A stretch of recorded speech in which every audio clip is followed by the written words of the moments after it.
Yeah, we're recording. So, um, let's move right along. All right, start with the business portion of the meeting. I'll let Mike go first. Mentorship. I know Mike. You sent me a list of potential mentors, and I guess we'll be matching people up this week. If you want to go into more depths. No, I appreciate everyone who has signed up. And as Greg said, we're going to be putting people together so that you're local. And so as soon as we get to our training meetings or our training out in the field, you'll be able to work with each other out there to get to know each other a little bit better. And then expect a lot of communication between the mentors and the mentees. And that'll improve everyone's play, which is better for the association and for the lacrosse teams.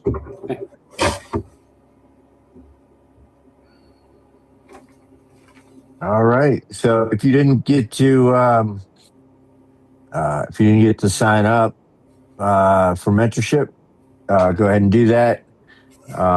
Anybody in their first few years will automatically assign a mentor. And I'll just reiterate how important mentorship has been to me. And yeah, I learned that from many people who I felt were very good officials and did a great job. So that's that. Hernandez, I saw you come in. You got anything new on youth officiating? Nope, I don't have anything.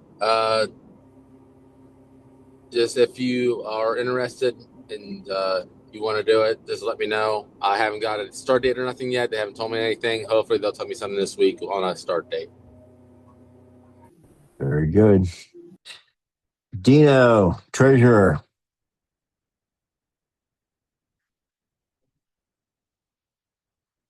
Here we go. We got $6,627. Less our doc fund, 3469, gives us available funds of 3158. I had one more person pay their dues, so we're up to 60 people, and all the 1099s have been sent out. All right. Thank you, Dean. Best treasurer in the universe. Is JP on here with a signing?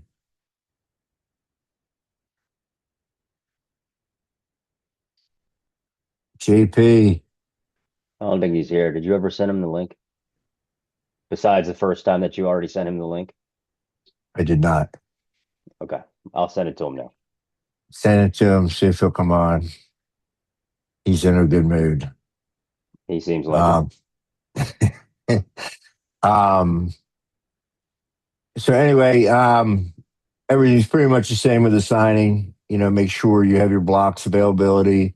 I do know we've had a couple officials either drop out or have to drop large parts of their schedules because of injuries, work, and other reasons. So more will be coming. And I know the plan is to release the rest of the season in a couple weeks once all that shakes out. If JP comes on, he can tell us more. Scrimmage assigning. The big thing is going to be the March 7th play day. That will run from about 9 to 2. So about 5 hours. We need everybody there. We'll have some other training going on at the same time for us. And it's just very important. Yeah, it's been on the schedule, so we need everybody to be there. Other scrimmages. So the way we do the scrimmages, we ask the ADs or the coaches to tell us if they want us at their scrimmages or not, and we do our best to assign them as we go forward. Um, and then make sure all scrimmages are arranged through the DLOA. So if somebody approaches you, a DIAA school and wants you to work at a scrimmage, you have to send their name to JP, and we'll get that assigned for them if we can. Often they'll call you because we don't have the ability to assign it, and we don't want you making changes or anything to your schedule. And by the contract we have with them, they have to come through us. And then payments for scrimmages are a little bit different.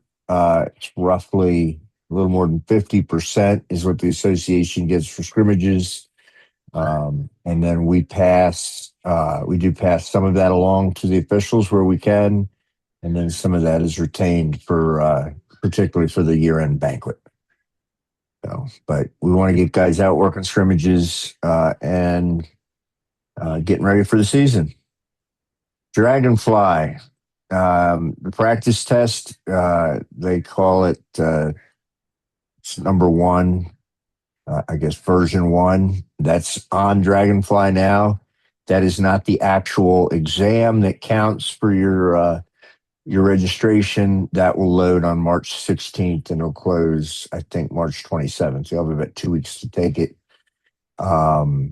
If you were at the clinic at Grotto, it should already reflect in your Dragonfly that you were there.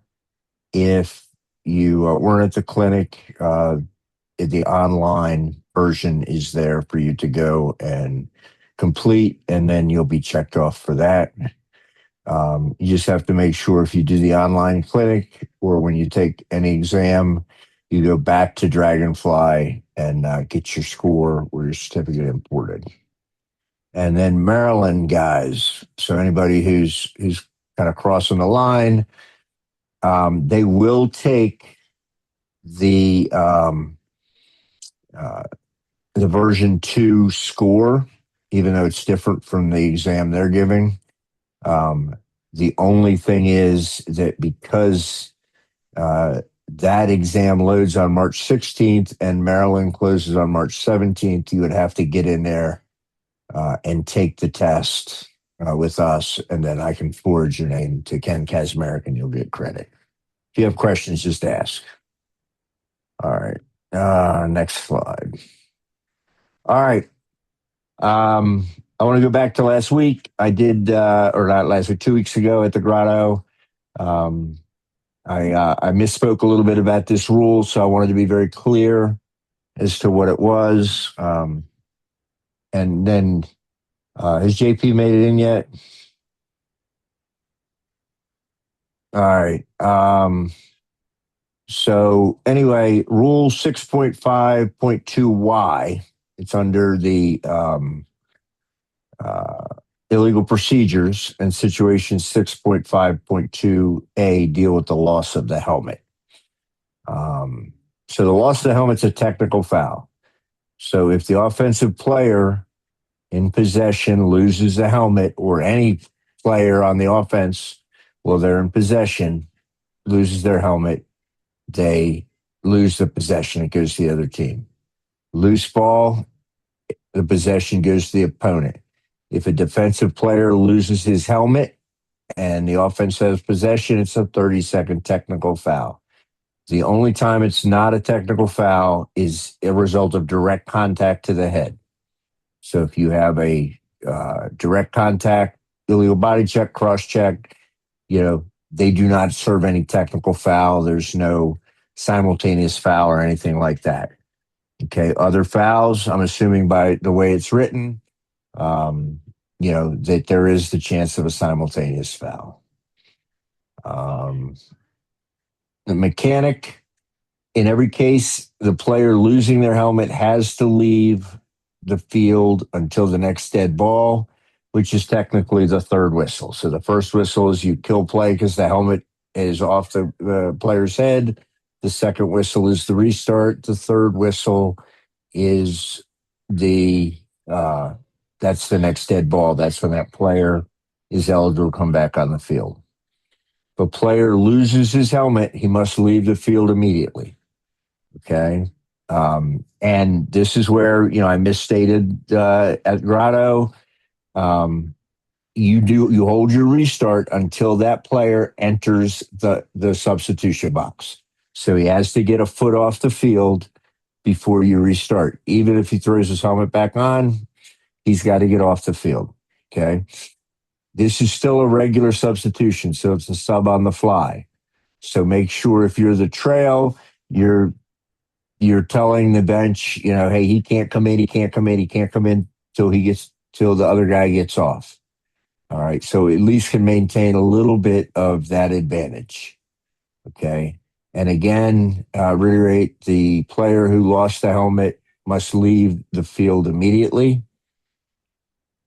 And what I would say here is if you see any delaying tactics, it's almost like when the offense fails to pick up the ball or takes their time or tries to bring a sub in to come all the way to the end of the field and pick up the ball. To me, they have 5 seconds to restart from the time that you're ready for the restart to occur.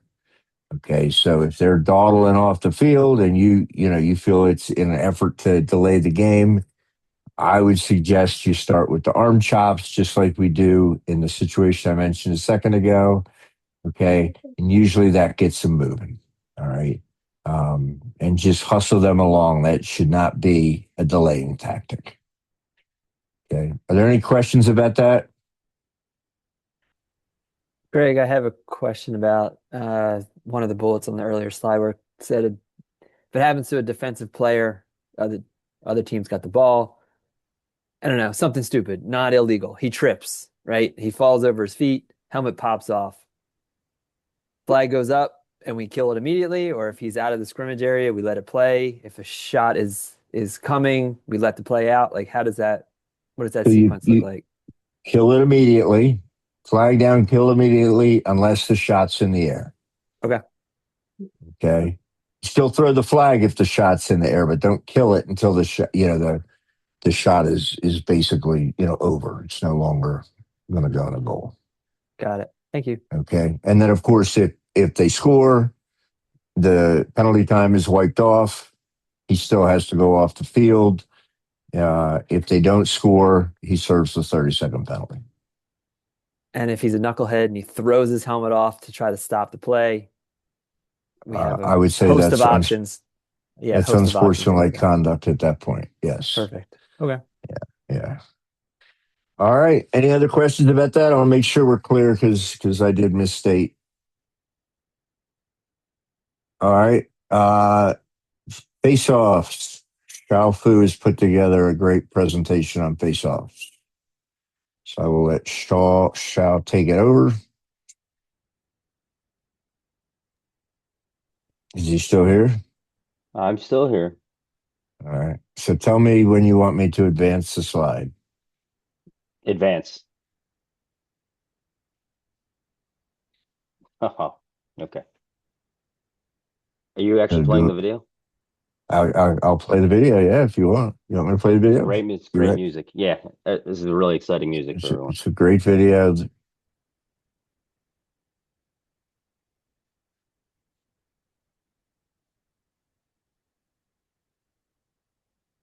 There's no sound. You're not hearing the sound? I'm not hearing it. I don't know if anyone else is. Son of a bitch.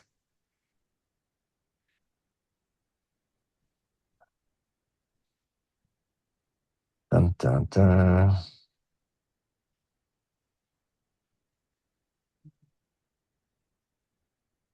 Let's. I probably have something set wrong. Let me just double check video.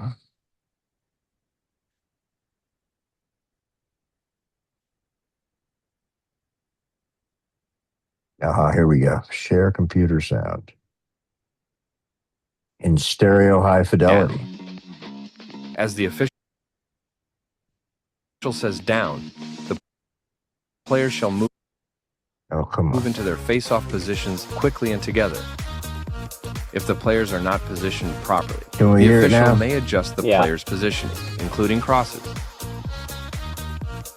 Once the official is satisfied with the positioning of the players and their crosses, he shall instruct the players to remain motionless by saying set. The official shall then back away from the players and may be either stationary or moving at the time the whistle is blown to start play. The cadence varies with each face-off. The face-off official shall back away from the players one time only. Here are examples of a face-off violation.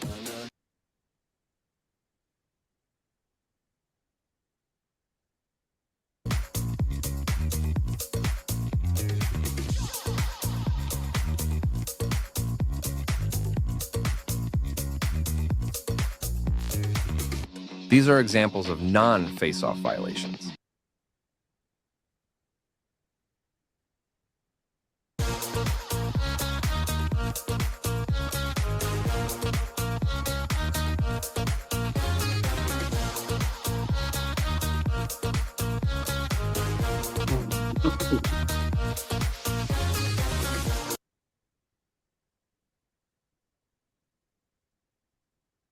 Two officials. All right. Next slide, Fu. Yeah.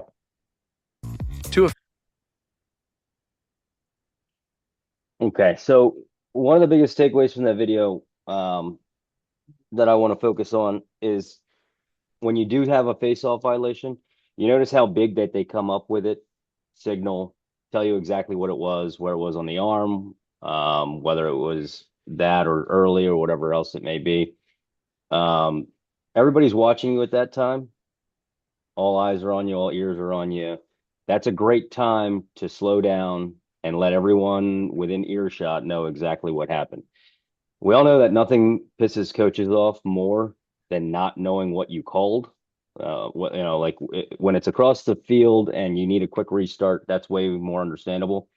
When you have a dead ball and you have all the time in the world, that's a great time to let everyone know exactly what happened. Now they might still want more clarification on top of that, but if you go up big and you tell them, hold, he went up too high on the arm, he was early, whatever that may be, we can get on and keep playing the game. You can go next, guy, Greg.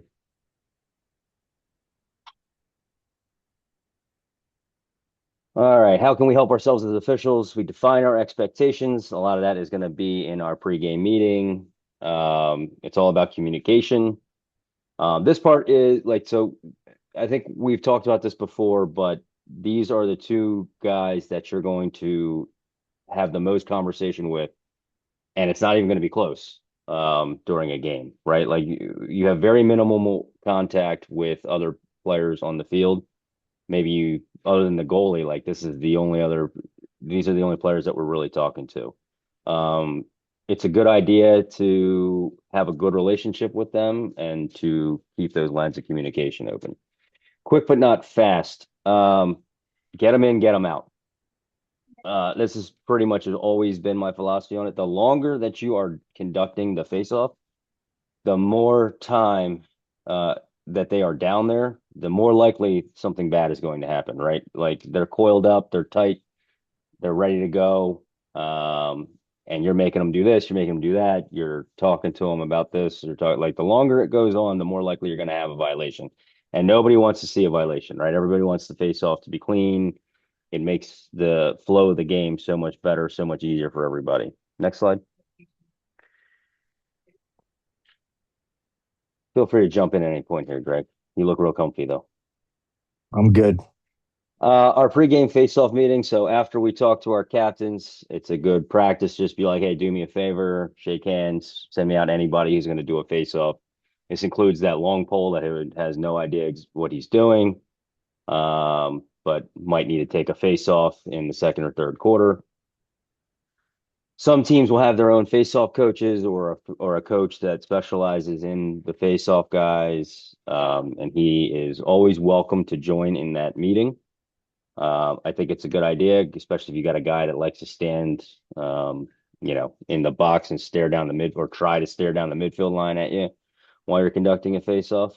At the minimum, spend a few minutes before the first face-off with the players. This is where we set our expectations. We don't have any rule changes, so that's good. but pretty much every official has a different way of conducting their face-off. So always good to establish everything there. Next slide.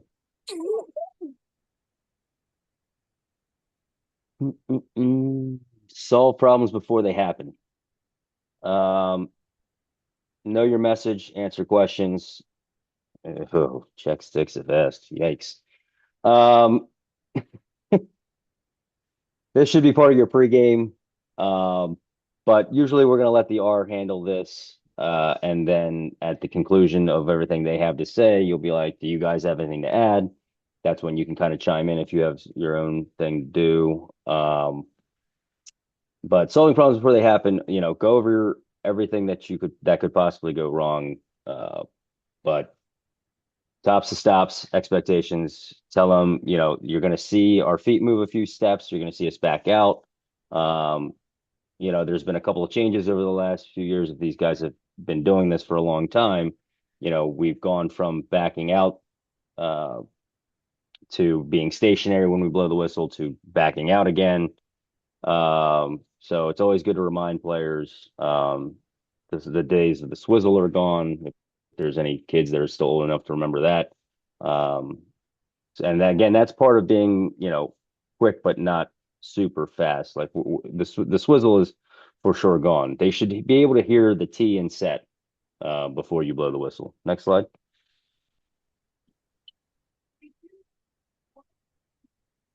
So here's some points to discuss. Be ready for the down position. It's a good idea.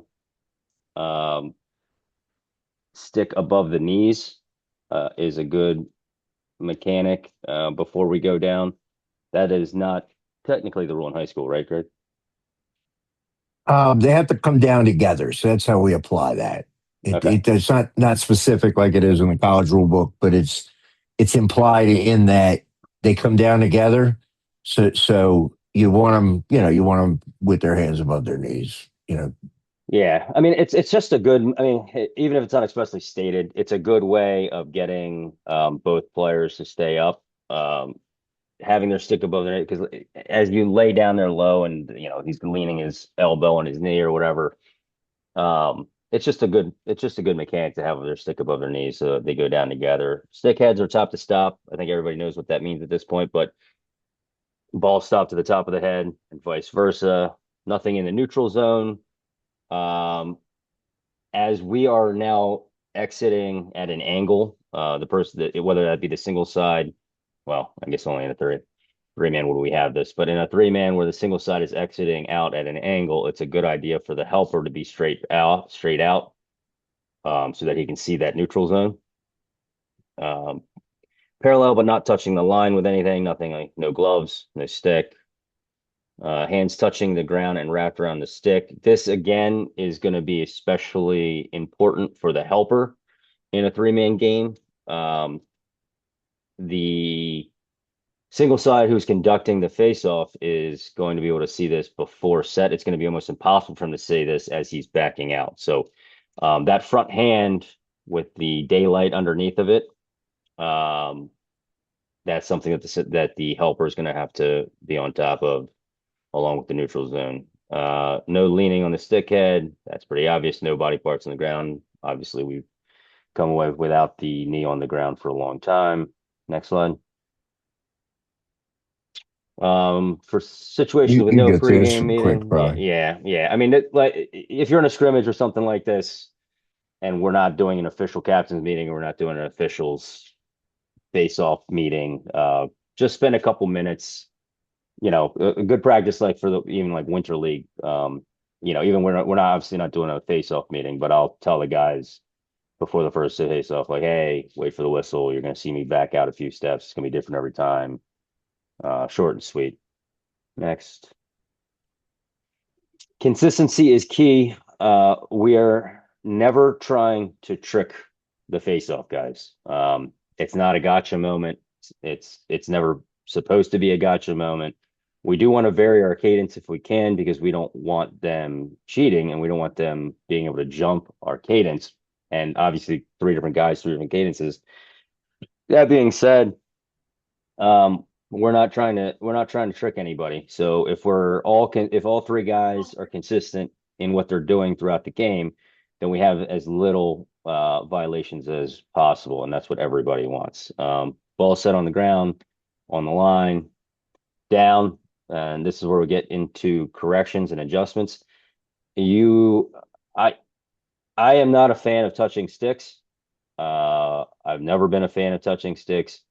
Now, if these guys come down and it's just a mess, like it would take you 20 seconds to audibly tell them and give them instructions on how to get correct, well, then sometimes it might just be faster to get in there and do that. I've done that in summer tournaments, especially like a youth tournament or something like that. In a high level game or a regular varsity game, I prefer not to get your hands in there. It's just cleaner. Move left. Hey, white, move left. Um, gold, back up off the line, straighten up, that kind of stuff. Usually these guys are uh well versed enough that they can make their corrections without you sticking your hands in there. Once we say set, no more movement, obviously. You're going to vary the amount of steps that you take back as you blow the whistle. And then when we see a position, all officials should mirror each other, which we should all be doing on pretty much everything anyway, and wind for the release. One thing I want to touch on here too, as we back out, some of these guys are good enough to see shadows, to see movement, like stuff out of the corner of their eyes, whatever that may be. I think it's a good practice. Actually, you can go on the next slide, Greg. It might be part of the next one. No, okay. I like to keep my whistle in my mouth, and this is just a mechanic that you should get used to. Whether you have the finger whistle, you should have a lanyard whistle as well. But if you have the neck whistle, that's in my mouth as I'm from the beginning of my face off to the end. You will be able, like a good face off guy sees you move your arm up to your mouth for your finger whistle. So even if you only have the finger whistle, it's a good idea to go ahead, put that, bite down on that. You can still give all your instructions and everything like that while the whistle is in your mouth. But we're trying to take away anything that'll make them jump, any kind of violation, right? So quick visual checks here. Tops to stops. Hands are off the plastic. Your best audio kind of direction on this would be more tape. I need to see more tape. White, I need to see more tape. Is this going to keep doing every single one? Just go on. Oh, no. There we go. There we go. Fingers tightly wrapped around the shaft and touching the ground. Again, in a three-man, your helper's going to need to take a look at that, especially the guy that you are not facing, right? Sticks parallel to the line and vertically straight up and down and right up against the line, but not touching it. So I'm going to jump in for a second. The idea of the fingers touching the ground is very important. I think a lot of us have kind of foregone that, not worried about it over the years. But it's very important because if they have that hand up off the ground, it gives them a huge advantage. When the whistle blows, a lot of them will blame their stick, different things for the reason they can't get their hand to the ground. They got to get their hand to the ground. It's definitely a huge leverage advantage. And that's where you got to correct it before the face-off starts. You'll get a lot of, if you have a long pole that's getting sent out there to do that, that happens a lot with a long pole. They're not used to it. And it's even more important because some of these guys are just being sent out there to play defense once the opposing face-off guy wins. So it's an even bigger advantage for him to be able to lift his front hand off the ground. So our two-person view. This is a video. Down. Checking clearly neutral zone. Lined up top to stop. Yes. Good. Move on. Helmet, hands, feet to the left of the throat. If no, adjust using verbal commands or physical touch. Check hand placement along the line. Good. Put the whistle in your mouth. Back out.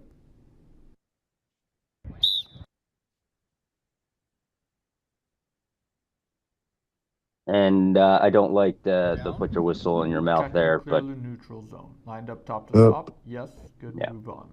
But other than that, we're good. so here's another view of the same thing. I also didn't like the complete stop. The Yeah, going back and stopping, and we can discuss that a little more later. But I think it should be very fluid. yeah. Again, get them in, get them out, right? So Yeah.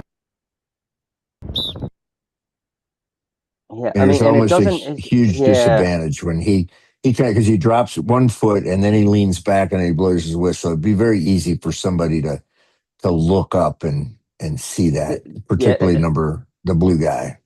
Well, and I mean, I know this is not a real face-off that he's conducting, but if you look at how far back he's at, I mean, we should be backing out at least 5 yards. Um, where he positions himself, if that blue guy wins it and rakes it forward, he's in your chest before you have a chance to move. Um, I think it's always a good idea to go out at more of an angle than where he was lined up as. Um, and obviously you still got to be on your toes anyway. This is another video, right? Single Yep. side. Down. So this is the perspective of you Check and conducting clear the the neutral zone. face-off. Top to stop. Yes. Good. We're Move good on. there. Head, hands, feet to the left of the throat. No. Adjust player using verbal commands or physical touch. Blue, move left. Head, hands, feet to the left of the throat now. Yes. Good. Move on. Hands parallel to but not touching the line. Yes. Good. Cat. Whistle in the mouth. Back out. All right. Down. And then here's the view. This is just the view of the helper. This is the lead left, aka the helper's view of the face-off while stationary. Down. Primary focus is the player facing you. In this case, it's the player in white. Check their hands. Good. Take a quick peek at the neutral zone. The single side is still primary on this. Cat. A move with play as necessary. So the way that this should work in the 3-man is that you're kind of sandwiching this, right? So if the single side is conducting the face-off and he's backing out an angle, then you want to be closer to 90 degrees straight out so that you can see a better view of the neutral zone, and vice versa. If at this point when we're backing out as the single side, you pretty much have to come out as an angle. So it's a good idea for the single side to kind of be straight out. We got some common violations that Greg captured himself on home video. Yep.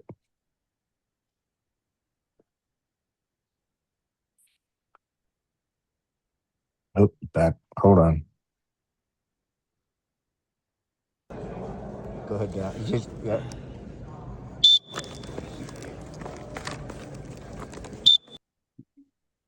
Okay, so the key here is that he wins the clamp right off the rip. He's got clear control of it underneath of his stick, and then he picks his head up and he looks around like a gopher, like 2 or 3 or 4 times. That's withholding the ball. So he's pretty much got like adjusted to the level of the game, the quality of the opponents, but realistically, like 1 full second of that, he's got to move it on. He's got to either rake it out. He can't sit there, look one way and look the other, try and find his wing guys. He's got to get that out. So that's a pretty easy withholding call. The next one.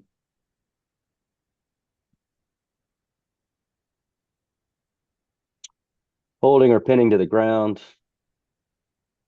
This is kind of the same thing, just the opposite. Yeah. So I like this video because the kid that wins the clamp is still doing the same thing, right? So on face value, you might say he's withholding the ball, but from our vantage point being closer to the face off, you see that he wins the clamp. He's got the ball trapped under his stick, and then the opponent comes in over the top. As soon as that guy comes in over the top and makes any kind of contact, pinning his stick down, that's a hold. Face off's over.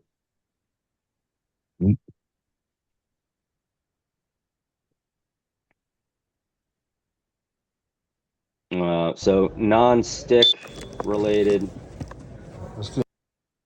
A good rule of thumb here like for faceoffs in general is if the guy wins the clamp that cleanly and he's got the ball trapped under his stick, there's really only one thing that's going to work that is legal for the other guy to counter, and that's to kind of come up and under. We'll see that in the next slide, I think. But realistically, like anything above the cuff, so you've got your glove and you got your cuff of the glove that kind of runs up here. So any movement past that, whether it's like the little back fish hook or whatever else, a lot of that ends up catching the forearm or the elbow.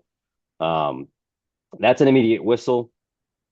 It's not only a face-off violation, it's a safety issue. Because anything that gets up into the arm of a vulnerable face-off guy, if it's bad enough, it's more than a face-off violation. It's also unnecessary roughness. You can call, that could be up to a minute. Next slide.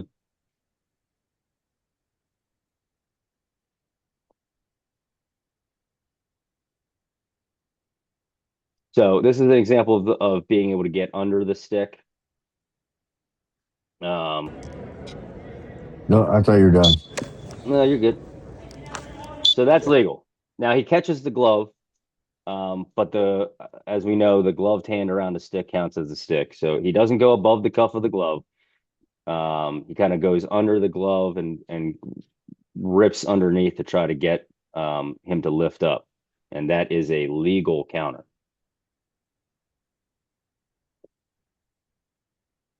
Wing players. When we get into those fun situations where the face-off guys are just kind of spinning around in a circle for 30 seconds, it's important. So it doesn't actually explicitly say that they cannot be touched. So that's a common misconception.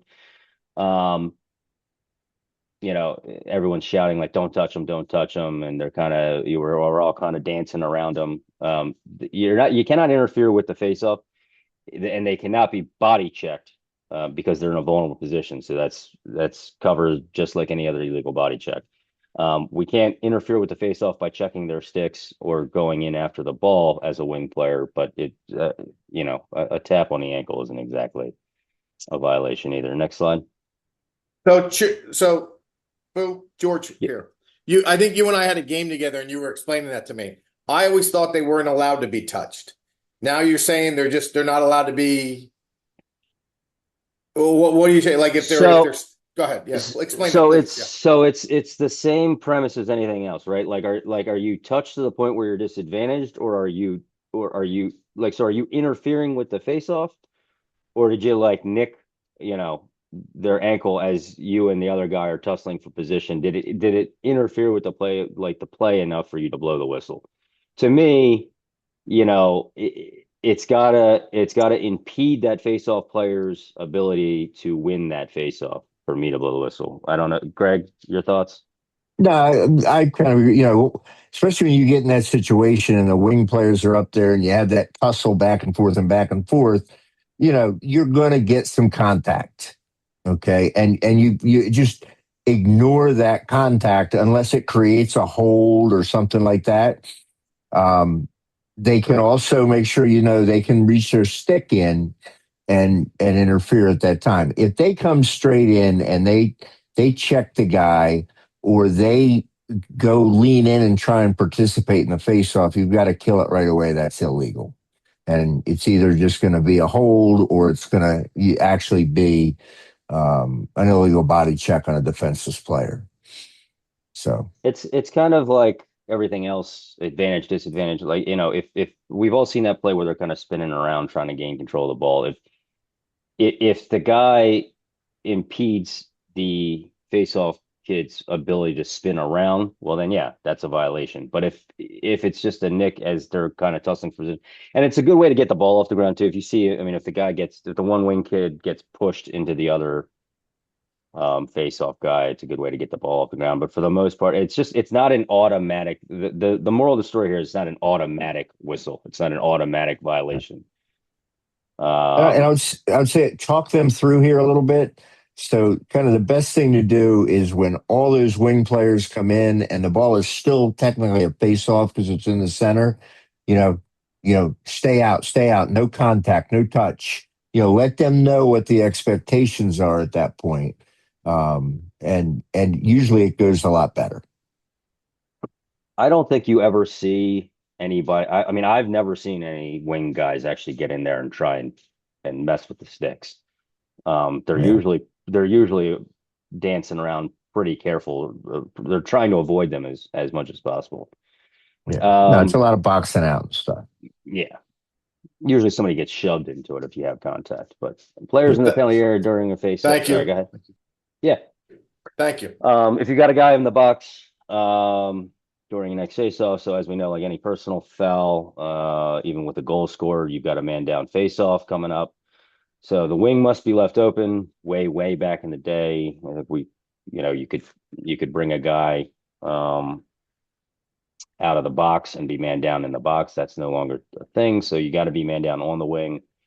If penalty time has expired and possession has been signaled on the face-off, player in the box is released. He cannot release until we have signaled possession. And that's important. It does happen. So like if you've got a penalty that's got like 4 seconds left in it, and you have a contested face-off where no one gains possession, even after there's 4 seconds, that guy can't come. He just can't come screaming onto the field. Whether that's 15 seconds later or 20 seconds later, he's got to wait until possession has been signaled. If the penalty time has expired but no possession has been signaled, the player must remain in the box until the official signal. Blah blah blah. Okay, next. Just make sure when you know that situation when there's really under 10 seconds left in a penalty on a non-releasable, or if there was a man down goal. Be very clear if you're the trail. He can't come in until we call possession. Even if the penalty time expires, he has to wait until we signal possession, and make sure his coach knows that, because you've got a 17-year-old girl saying release and he's going to go. And we want to make sure that we just are a little preventative about that. We don't have to do all these, Phil. Yeah, we're gonna move on. So I think that's when do we simply start over might be a good one, just to breeze over real quick. There you go. That's a good one. Yeah. So we don't always get a clean face off. There's some situations where we would simply reface. The ball goes out of bounds in the midfield area, and the officials don't know who touched the ball last. So these are things that avoid alternate possession as well, right? So an inadvertent whistle before the ball crosses the restraining line. An injury occurs in the midfield area. Simultaneous fouls of equal duration occur while the ball is loose. Officials call timeout before a team gains possession. And if a player loses mandatory equipment while ball is loose and has not crossed the restraining line. So a lot of these things that would kind of go to AP in field play, but do not go to AP if we are on a face-off.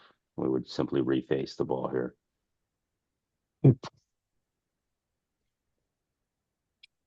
And I mean, this is just simple mechanic stuff, but like always hustle back, if the clock's not running, we're running. So, you're the goal official, you got a goal scorer, you run in there, plant your feet, signal, but then take that ball and hustle it back up.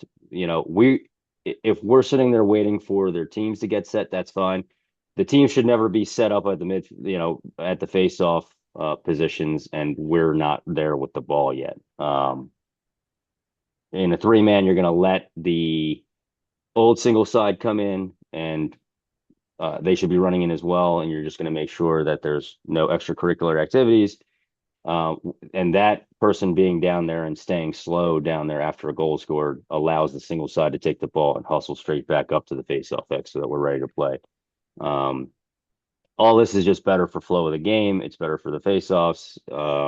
It's better so that you're not spending 2.5 hours doing a game.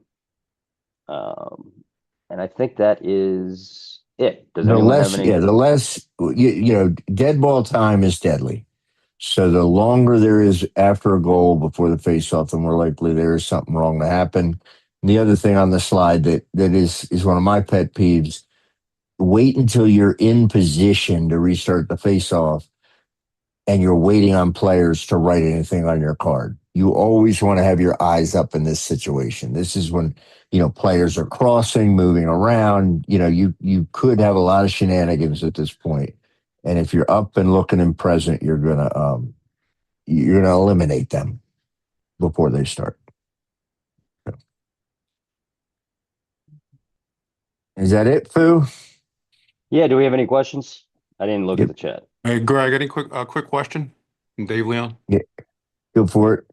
During summer ball, I saw it a lot where guys were squeezing the throats and not really showing a lot of tape. And I kept having to warn them. How strict do you guys get with that as far as like warnings and then finally you're just going to call a violation? Because they just seem like they tried to get a throat almost every time. Yeah. If the same guy is doing the same thing over and over again, I mean, I think everyone kind of has their own threshold on that, but by a good rule of thumb is like the first time in the first quarter you could do a lot of adjustments. Hey, more tape, more tape. If that same guy is doing that for every face-off and it's the third quarter, and the other key part is you don't have to fix both guys, right? If it's the same guy every time coming down incorrectly, you just got to start taking the ball away. All right, thank you. And David, just, if I'm getting to that point with any violation or anything they're doing on the face-off setup and I don't like it, before I take the ball away, I'm like, look, I've told you 3 times already, I got to see tape when you come down. If I don't see tape when you come down, I'm taking the ball away. And that's when I'll get very clear with them. Before that, it's always to both players. The other thing too, I think especially with the throw to the stick, if they're both doing the same thing, it's almost like, why bother, in my mind? Not with guys in the neutral zone and other things, but with that one, sometimes it's just not, the juice ain't worth the squeeze. They're both doing it.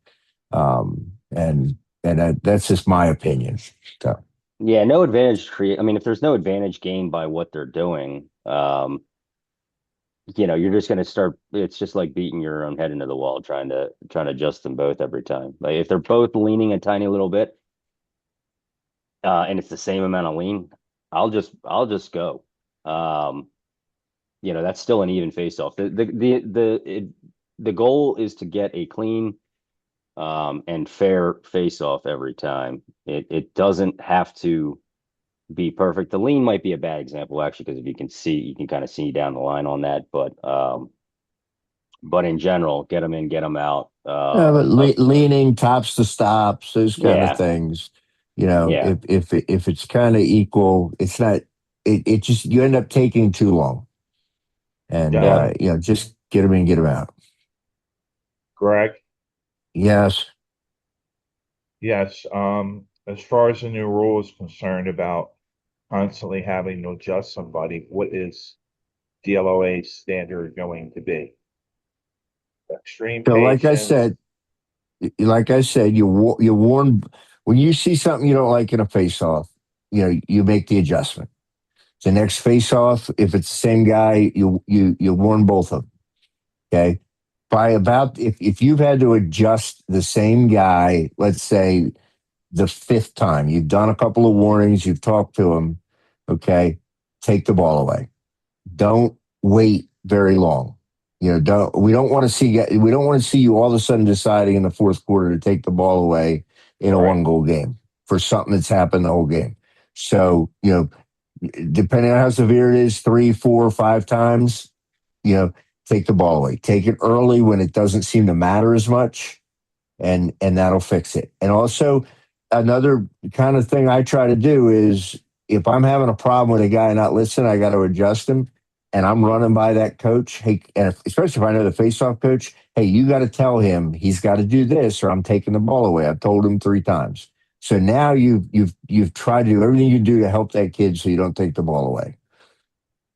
So and once you've taken the ball away, chances are that's going to take care of it for the rest of the game. Yeah. So if you can, after 4 or 5 times and it's still the first or second quarter, and you just stand up and go the other way, I guarantee you that kid is going to come down correctly on the next one. Right. Can I ask another question? Not Yeah, necessarily face-offs, you but just did ask another question. all right. Well, I'd like to ask a third one then. Is it general practice or general understanding that we do not perform stick checks on between quarters if there's someone in the box? Generally, it's up to each crew chief and each crew. Personally, I don't like that because usually when a guy's in the box, there's going to be other questions and other things going on that could distract you. So I would say, yes, you try not to do that. And maybe just get one at the next time out. Okay. Thank you. Good questions. But there's no rule. It's just like you don't do stick checks on face-off guys generally. There's no hard and fast rule on either of those. Right. Both of them to me are kind of good practice.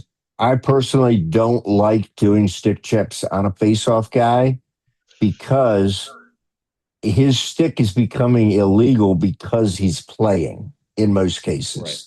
He's not, and there's no reason with the new rules for them to really cheat, on the stick. You can't stick it in the back of your stick. You can't hold it, any of that stuff. Any of the violation rules are now physical action by the player, in my mind.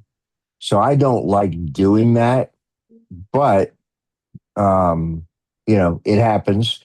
And I think the real tell is watch coaches when a stick check is asked on a faceoff guy, and watch how irate the bench gets and the temperature of the game increases very quickly. Right.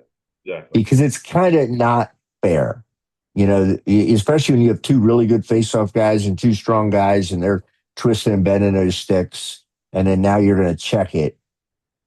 It's not really fair. Well, we had a discussion last night in the game here in Florida, and the guy was going to do a check on the faceoff. I said, don't do one on the faceoff guy. I mean, they have enough reasons to be on at us. And I said, but if they want a stick check, let them ask for it. Exactly. Yep. Let them ask for it. And he said, I just wanted to verify don't put yourself in the middle of that vitriol, right of checking a face-off kid. So, right. Thank you. That's a good segue. Communication with coaches. I want to spend a few minutes on this. This is something that, in the time I've been helping to train here, I think we've gotten much better at, but it's always good to get some reminders and talk about some protocols and how it works. So, just a couple quotes. A referee's best tool is not the whistle, it's their personality. Okay. In managing a game, how you get along with the coaches, and it doesn't always have to be, like we're going out for a beer afterwards, but your ability to work with a coach far exceeds almost anything else of you as a referee. Your ability to recognize a foul or throw a flag or anything like that. Your ability to work with coaches, players is your best attribute. And then you have to be accepted on the field of play, not because you're the referee, but because people trust you. Okay. You have good integrity. You're fair. You do the right things. People will accept you and respect you. Okay. They're not just because you show up with these nice 2-inch stripes and a whistle, a flag, and a cool black and white hat doesn't necessarily get you in the club. But once they trust you, that it makes things much easier, especially when the game gets sticky. So our communication always starts early, and that's with the pregame conference. And our purpose there is to build a professional rapport with the coach. Whether we know them or not, it always should be professional. You're going to get you're going to introduce your crew, and you're going to get the captains. Okay. You always want to review, your expectations for sportsmanship. You don't have to be real specific, but it's always good to tell them you're looking for sportsmanship. Right now, the post-game celebrations and that are kind of a big hot button issue. Explain. Tell your kids this is what we're looking for after a goal. Clarify the communication process. Coach, if you need anything, we're here for you. If you catch us at the right time and ask us a question in the right tone, we're going to always answer your questions and work ourselves through situations. Make sure they understand substitution sideline expectations. And we'll talk at one of the next meetings a little bit about the different boxes. There's a lot of confusion about that. And I think that's a good pregame thing is to explain now you have the substitution box. You kind of have this unnamed coaches box, and then you have the player area. And it's all set up for a reason. And then, of course, you always want to listen to coaches' concerns, and show the coach respect, listen to what they have to say, all that. All right. In that conference, a couple things. Hey, coach, if you have a rules question, I'll address it during a dead ball. We're going to be very strict on safety, especially hits to the head and neck area. And then please help us keep the box organized and substitutions clean. And here, that last one, it's always good early to identify who the box coach is. Most teams now have a box coach whose job is, especially getting the midfielders or the defensive or offensive players on the field, the right numbers, the right players. That's the guy who helps you keep that box organized, gets everybody out. Okay. The head coach often, he doesn't even know what's going on. I mean, ask John Harbaugh. He didn't know Derrick Henry wasn't in the game, but 12 minutes to go. So, that guy's your friend. Make sure you address early body checking, crease violations, like we said, substitutes, box discipline, and bench decorum.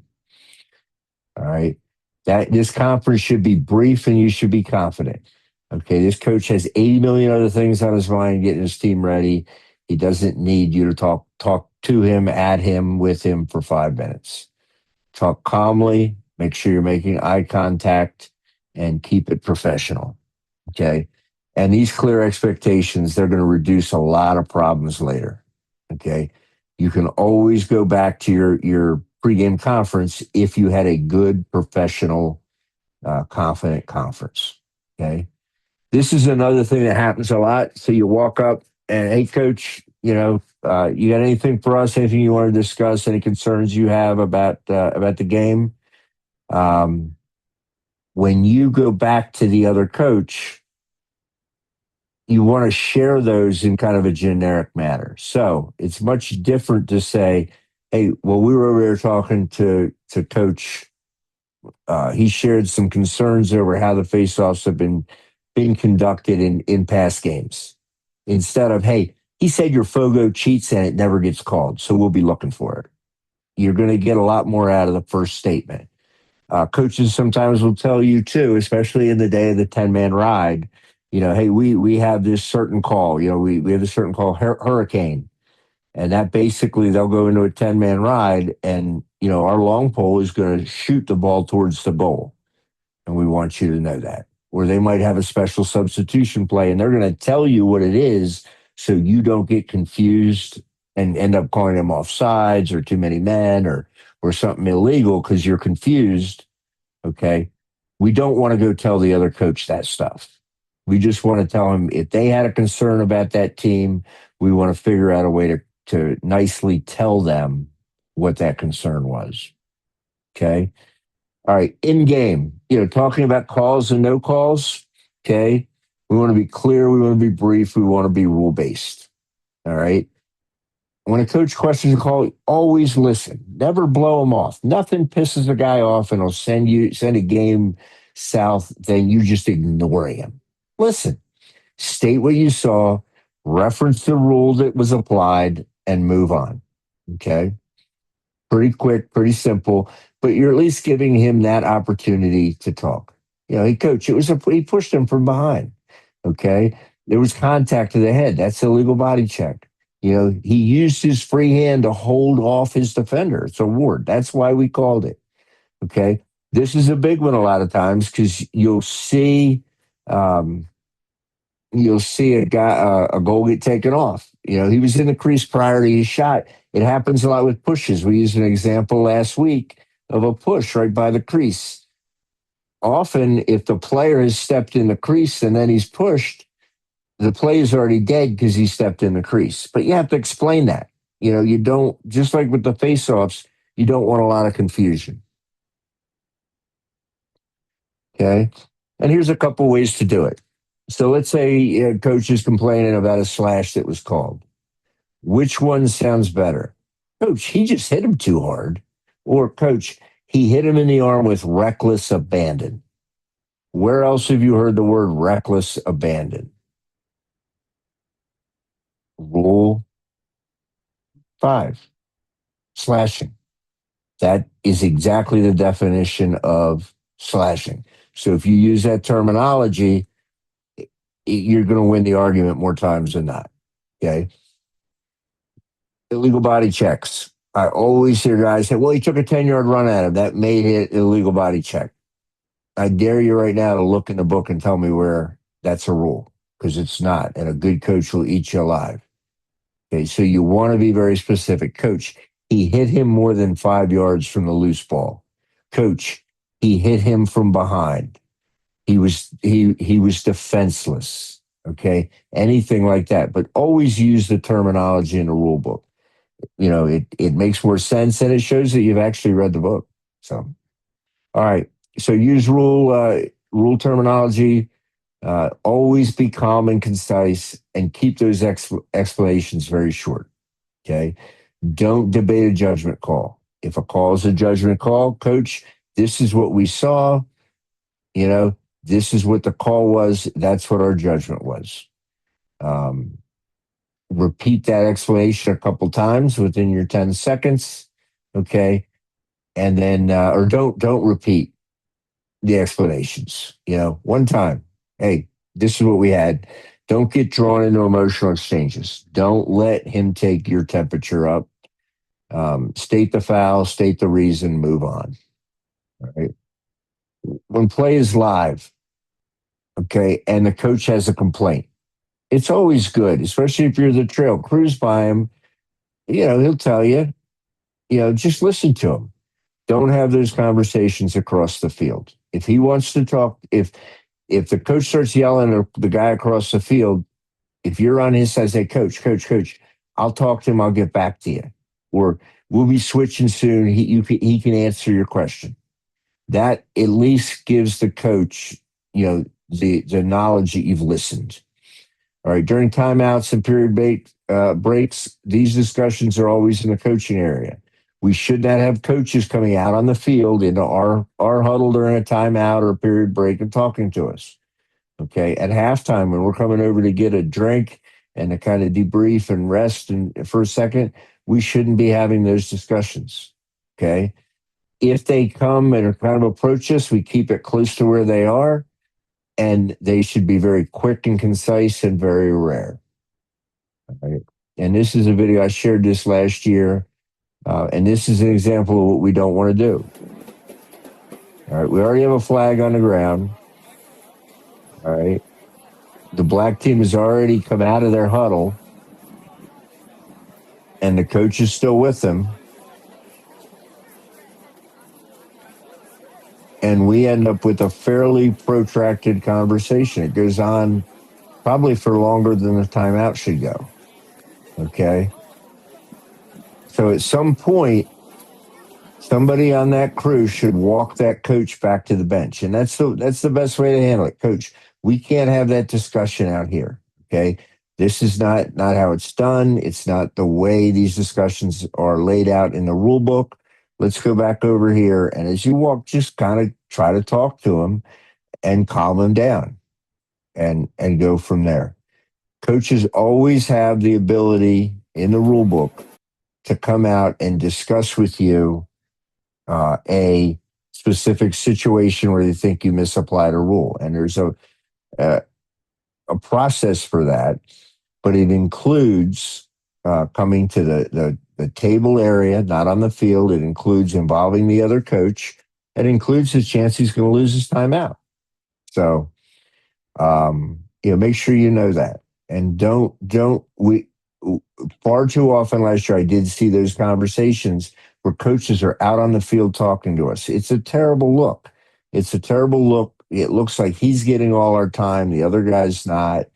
It looks like we're being berated, questioned all the time. Get them back there. Don't let them talk to you out on the field. All right. And finally, dealing with angry coaches. Okay. You want to be the one to control the environment. So just remember, emotion is part of the game. These games are important. They're important to the coaches. They're important to the players. They put a lot of time in, a lot of effort. If something doesn't go their way, they tend to get, upset.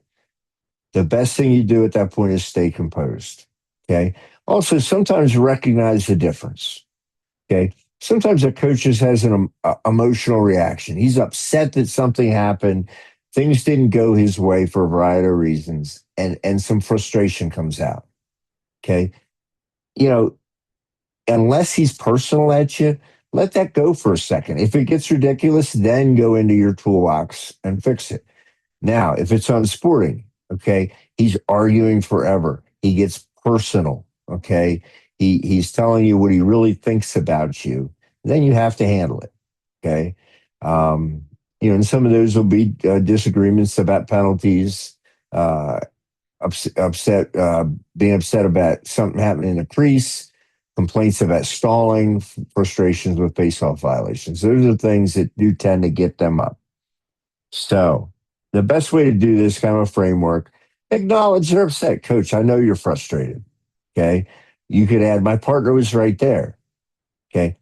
Next time we have a timeout, I'll get more info. Or as we talked earlier, just explain what you saw.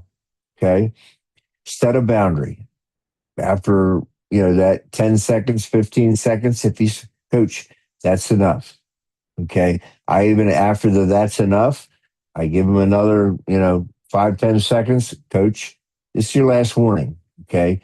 If you keep going, it's going to cost your team. And then if you have to, then you start really walking them up the ladder with conduct and unsportsmanlike conduct fouls. All right. So just kind of in talking, hey, coach, I saw it clearly. That's enough. There's going to be a conduct foul. And then my thing, too, is an ejection. One official should not eject a coach. The crew should eject the coach. So you get to a situation where you're going to eject a coach. It should always be a crew thing. So the guy who throws the second unsportsmanlike flag shouldn't be the same guy that threw the first one. All right. Kind of work together and don't do that, because when you do that, the ejection looks very personal, and we don't want it to look personal. All right. Just a couple of de-escalation tips. Don't let them take you up in their volume. Use neutral body language. Stand there, put your hands behind your back, put your hands at your side. Talk to him like I'm talking to you all right now. All right. Keep a distance to the sideline and avoid extended conversations during live play. If things get bad, that's where you issue that clear warning. Coach, that's enough. Okay. Assess a conduct foul, and then clearly report what you had to the table.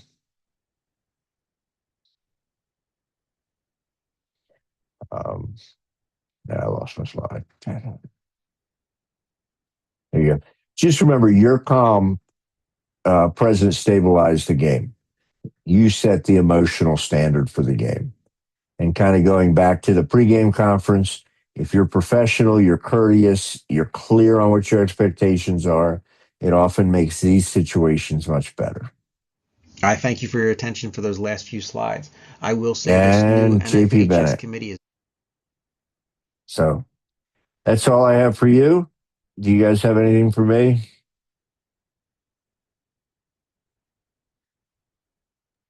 Greg, I have a question. Right. Didn't you say we can get the rule book electronically? Can you let us know how to do that? So you should. I will check. They told me it would take about 10 days. I gave them the list to the DIAA, and you should get an email with an invitation. But on Okay. Tuesday, I haven't missed it back, yet then. It hasn't come out? I have not seen it out yet. Okay. So Thank you. I'll check on that on Tuesday when everything's going to be closed tomorrow. So I'll check Tuesday and I'll get back to everybody. Our March 1st meeting is a in-person meeting. It'll be split between 2 locations. So people in the north come to Troop 2 in Bear, right? Is it Troop 2? Is that the number? And then south people, you'll go to Chris Patrone's office. I think the addresses are on the website in the they're on the website under the calendar. So with that, keep reading the rule book, keep getting yourself in shape, and we'll be on the field in no time. There's no Greg? more questions. Yes, sir. Can you please stay on for a minute after, please? Sure. Thank you, sir. Everybody else, you can roll out. See ya. Don't fuck it up. Thank you. Too late.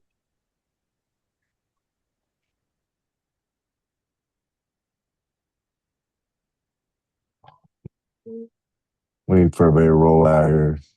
Yeah, fine. Just got to get your opinion on something.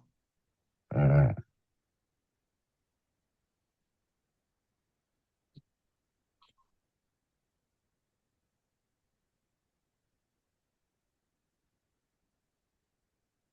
all right. I think we still have a couple people in here, but they might have Yeah, fallen it's asleep. nothing, nothing like earth shattering or anything. So, had a game, and you couldn't hear a damn thing. And the guy was apparently yelling for timeout. I was trail. None of us heard it. The other coach didn't even hear him yelling for timeout, Well, obviously, he was he was a lot annoyed, that he didn't get his timeout. We couldn't hear him. So, he bitched and said, Coach, I said, let us talk about this for a minute. Can you go? Just go talk with your team. So we talked about it. And what we came up with, we know wasn't right, but we couldn't think of another solution. We gave him permission and the table to give him a double horn. So if he needed a timeout and we didn't hear him when he requested it, that the table was going to give him they could give him a double horn so we could blow the play, give him the timeout. So what do you do really in that situation? Because we could not I wouldn't hear. have done. I would not have done that. Right. I know. Because that double horn is gonna, that it's gonna stop play, and they don't know if he's really entitled to the timeout or not. Well, we had that conversation. Yeah. Okay. So, Coach said if you instruct them and you're not entitled to it, then we're going to be dealing with it. All right. Now, right. He ended up not having to do it because everybody, when they were on that side, started cheating a little bit up the field. We didn't push down as far as we normally would when we were trail, so we could pick them up. And we said, you're just going to really have to yell your head off. Now, he didn't have a need to call for a timeout after that. So the thing kind of avoided. But what can you do in that situation? So I think, and what most of us do is first, recognize it's an issue. That's the best thing you can do to start with. Right. And know that, it could be a problem. That's a good